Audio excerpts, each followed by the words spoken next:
नुआपड़ा जिला कोमना वनांचल अंतर्गत भालुकेना ग्राम वन विभाग पक्षरु चढ़ाऊ वन्यप्राणी शिकार पर व्यवहृत बहु परिमाणर विद्युत तार जबत। तीन युवक नुआपड़ा जिला कोमना थाना अंतर्गत भालुकेना ग्रामर तीन अभियुक्त सोमनाथ साहू बयस 50, माधव माझी बयस 25 और चामर माझी बयस 30 कोर्ट चालाण करा जायछि बोली सांबादिक सम्मेलन में खड़ियाल वनखंड अधिकारी अजीज खान प्रकाश करिसेंति।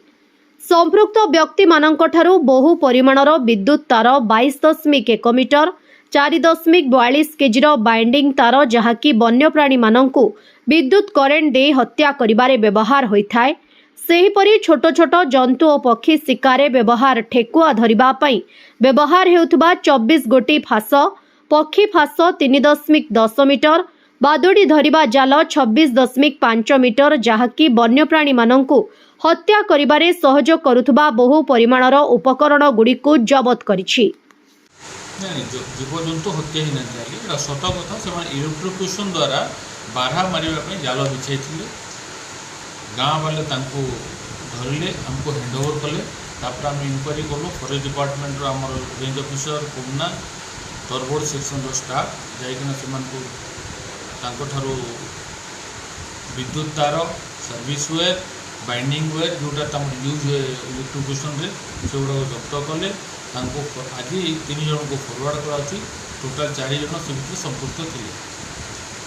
मैंने लोकल लोक ना बाहर सब लोकल भालुकोनार लोक मैंने तरबोर्ड सेक्शन अंडर कोमना थाना सर जे फेरार अछि ता के देखो आम तो चेष्टा करूँ स्टाफ भी अलर्ट अच्छा 2-3 दिन भर धर ना हूँ देव सिंह माटी 5टा बेले खबर पाई कि आमे भालुकोना गाँव को जाइथिलु आउ सेठी 3 जन को डिटेन करा जाइथिला। सेमानंक पाखरु electric service wire 21.1 metre, binding wire 4.42 KG, गोटे टांगिया आउ 2टा फोन जबत करा जाइथिला। सेमाने जहाँ इन्वेस्टिगेशन रो जना पड़िला सेमाने सेथिरे विद्युत तार लगे कि हुकिंग माध्यम रे वन्य जीवजंतु मारिबा को चेष्टा करुथिले और 3 जन को सेठी डिटेन करा गला। आ इन्वेस्टिगेशन परे तांको अरेस्ट करिकी कोर्ट फॉरवर्ड करा जायछि। आ सेमानकर घर मध्य सर्च करा जायथिला। आ सेथिरु 23 नंबर रो ठेकुआ जनता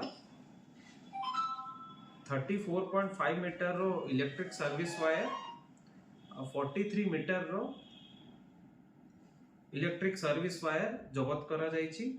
500 ग्राम बाइंडिंग वायर आउ पक्षी जनता 3.10 मीटर रो एवं बादुड़ी धरिबा नेट 26.5 मीटर रो भी सेमानंको घरु सीज करा जायछि। आउ पचरा पचरी कला परे अरेस्ट करिकी तांको कोर्ट चालान करा जायछि। फर्दर इन्वेस्टिगेशन मध्य चलीछि। सेमाने होउछंती भालुकोना गाँव 3 जन को गिरफ्त करा जायछि आउ जड़े फेरार अछंती। सेमाने सबु 18+ ता पूर्वर भी माने किछि घटना करथिले कि जहाँ तथ्यरु जना पड़ुछि पूर्वर माने करि थाई पारंती किंतु इन्वेस्टिगेशन चलीछि आउ हमें से हिसाब रे जहाँ इन्वेस्टिगेशन रो जना पड़िबो हमें फर्दर पदक्षेप नेबा। सब एडिटर ऑल ओडिशा रो जगन्नाथ सागर को रिपोर्ट ओडिशा हाइलाइट समाचार। खबर दुनिया रे जोड़ी हेबा पई सब्सक्राइब करंतु ओडिशा हाइलाइट समाचार को आउ दबे दियंतु बेल आइकन को सर्वप्रथमे खबर पाइबा पई।